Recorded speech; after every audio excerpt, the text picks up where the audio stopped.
Hey, coaches, welcome back to Football Talk with Coach Chip and part two of an entire run series based on my way of blocking duo, my way of blocking the double team. Now, you may watch it, you may have watched episode one. If you haven't, stop right now. I'm going to put it up there at the top, the link to it. Go watch episode one and see how we block it. But then you're going to say, that's not duo. Guess what? My inside zone ain't real zone either. But you got to give something a name, and it's double team. And that's where they get the name duo from. It's a double team. The guy that taught me how to do it 20 plus years ago called it the doo-doo scheme for double team. He said, how else are you going to get teenage boys to remember it? Give it a dirty name. If you're talking about if it's potty humor, he says, teenage boys will remember it. Well, this is part two. Okay, don't forget our friends at Right Equipment. For all your weightlifting, weight room needs, that's right-equipment.com. You see down at the bottom is their website. They're good people. They sell great stuff, American-made stuff. At Leo Wright and all the guys and gals up at Right Equipment, right-equipment.com, hashtag train the right way. Let's get started. All right, this one is about the options. Now, you still got the run game. I mean, this is the run game, but this one I'm showing you the options because remember I told you in episode one, you've got to read or block one of the guys. So if you're 2x2 or 3x1 with no sniffer in the backfield, no H or F, whatever you call him, in the backfield to block that extra guy, you can't get two double teams versus a six-man box. If you're not reading somebody, you can't get two combo double teams versus a six-man box without blocking or reading one of the people in the box. You can either RPO a backer or you can run read a lineman. I like run reading the DNs. All right, now this is to the left. All right, now this is kind of like the one everybody ran on the zone where you read the end, and if the end squeezes and goes hauling butt inside right here, chasing the dive, quarterback disconnects, comes right here. Here comes the outside backer coming here, and you throw it out right here. So it's kind of an RPO. All right, the rules on this, and if you want to see how to block it, you got to go back to episode one, and that'll be up there at the top. Should have already been there. You can link it up and go back to part one, not episode one, part one on the double team series. All right, L over here, left wide receiver. He's going to stalk number one. Z is going to bubble, just old school. You run Z the way you want to, okay? You run bubble the way you want to. Some people take off running sideways at sideline. Some do it, they backpedal toward the sideline. I've done it both ways, honest to God, based on my quarterback and based on my receivers. I've noticed it gives the receivers a little more courage when they backpedal, as opposed to taking off and kind of running sideways with their head back at the quarterback, giving the corner a free shot if their buddy doesn't block the corner. All right, so what you do is you get that ball depth right here, okay? Get off the midline, side step to the right, okay? And then square up to the sideline quarterback, seat the ball as deep as you can seat it. The running back is going to do a drop step, a slide step, a timing step, just enough to give the quarterback an opportunity to get off the midline and give it to the running back. Now, I have taught where the aiming point of the running back is either the outside the right cheek or the left cheek of the center. I pretty much tell him now, just run right up his butt pad, which is right in the middle of his backside of his body. And then he can bend that joker left, right, or bang that joker straight up the gut right here. So seat it as deep as you can seat it, eyes on the DN. DN squeezes, disconnect, come out here straight at the outside backer. That outside backer widens with the bubble you're keeping and running right here, okay? If the end sits or runs upfield or widens for whatever stupid reason he might do that, I wouldn't do it, then you give it, okay? So it's a heck of a play. All right, you got your pre-snap over here on the backside, and I just did this right here, a slant and a speed out. Notice that's the tag routes you prefer. Or, and that could be a week-to-week thing. It could be based on your kids. It could be based on the defense. This was what will work. But remember, you got to be willing to throw it. You say, well, why do we have to care about the backside, coach? Because if they're going to play this guy right here and let him be nosy, this dude right here, and let him be close enough to fall in, and that thing bends it back, let's say they're committed, this joker right here is holding his own because he's got that bounce. And they start flying the butt right in here to stop that thing, and it bends back right here. He falls back in and makes the play. But if you make him play his happy butt out here in space to cover the pre-snap, the quick access, then he can't fall back in. You got a chance to bend that joker back right here. If that wheel's hard over the top right here, okay, or he inserts right here and your right guard gets him. Refer back to part 1 on the duo. See what I'm talking about? Then he can't, you don't have a fall-in player. He may fall in and make the play 5 yards down the field, but heck, it's a running play. 5 yards on a running play is good. But you got to get him out of the box, get him away from the box. Don't let him be nosy and stick his nose in there. So back over here, first read is the DN. Second read is number 2, the outside backer in blue. And he throws. Now, some people say, well, my quarterback really can't throw the ball or throw that bubble, throw it that way while he's on the run. I got something for you, too. It's coming up in a minute. Let me show. This is the same play the other way. I'm not going to go through the whole cockeyed thing again. This time it's to the right, okay? Reading the right defensive end and reading the right outside backer, the right number 2. And that's not the same as the right equipment.com, but it is the right guy. And so same play other way, just right here. If you want to stop it, pause it, screenshot it so you'll have it, that's cool. But no need to do it. If you'll just share my page, share my channel, and give me proof through screenshots by sending them to Siegel.Chip or putting them on Football Talk with Coach Chip on Facebook, I will send you this entire presentation, all 4 parts. I'll send the whole cockeyed thing to you in its entirety, where you can watch it on your own and then look at it and share it with other coaches.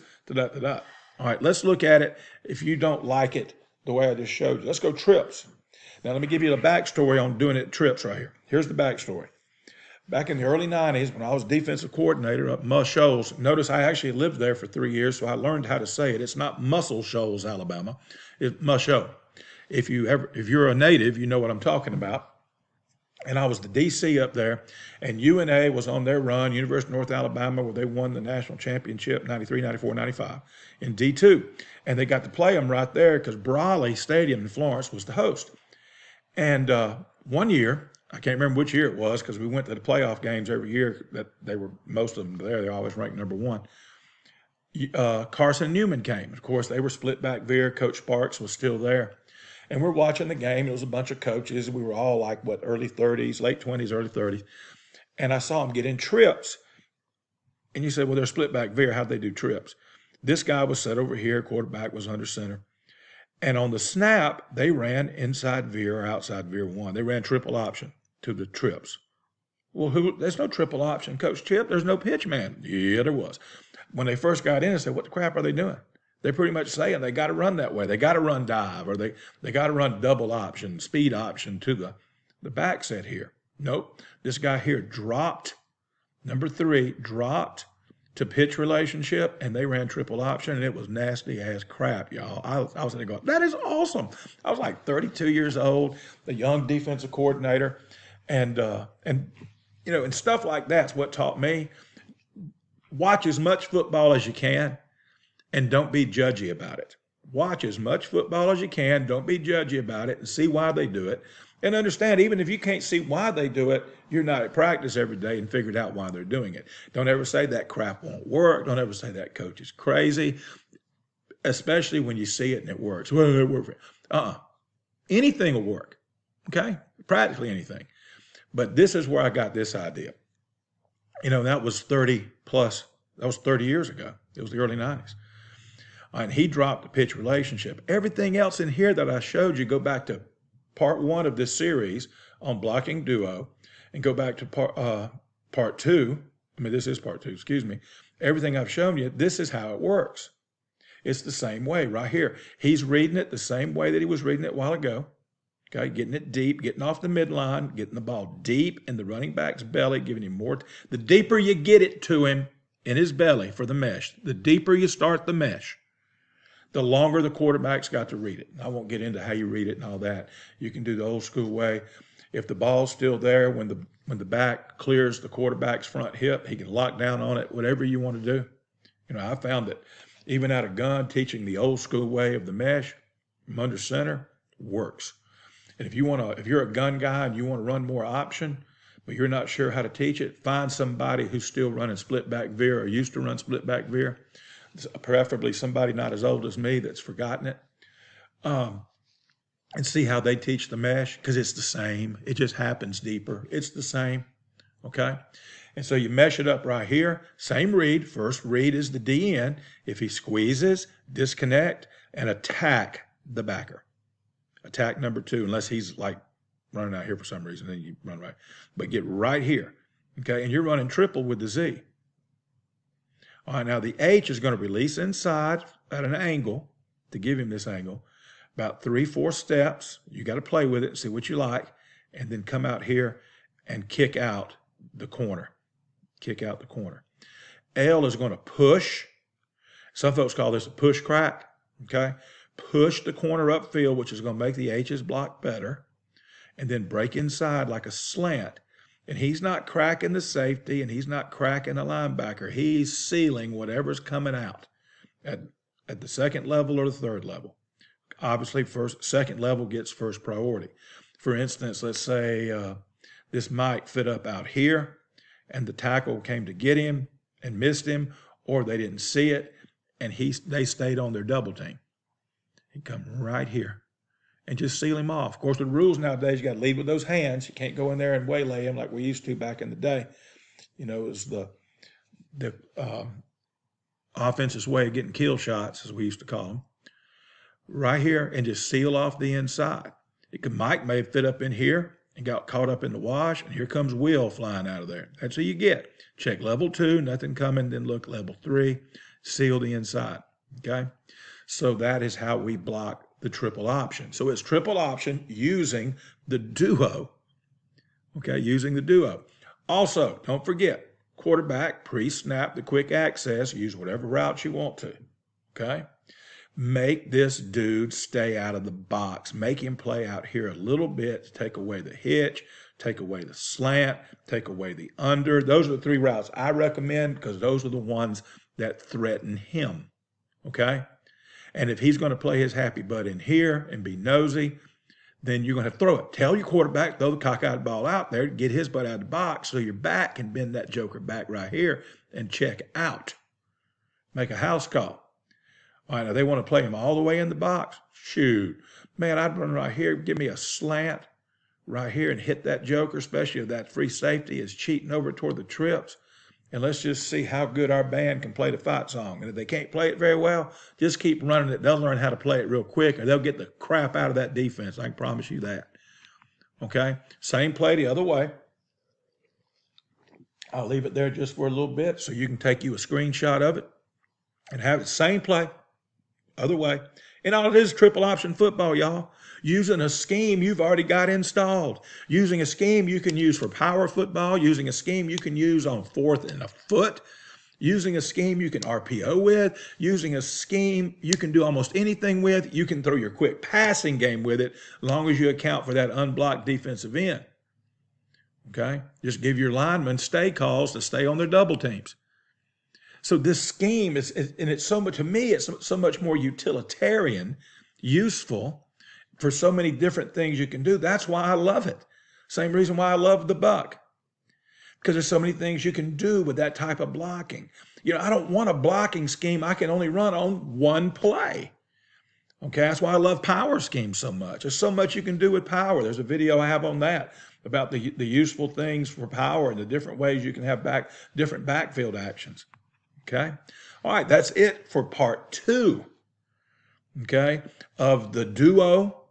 Okay, a complete series on how to block the duo and how to use it in many different ways. Don't forget our friends at Right Equipment for all your weight room needs, all your strength and conditioning needs. Give them a call. You can find them online at right-equipment.com. Don't forget what I told you. If you want a copy of my book, my playbook, it's 60-something slides. It's in a Google slide format. I'll email it to you. But go to Siegel.Chip, hit me up. Go to Football Talk with Coach Chip on Facebook. Hit me up on Twitter at Chip Siegel. And I'll tell you how you can get a copy of it, of my playbook. And I charge for that because I'm charging you for the time I put into making it.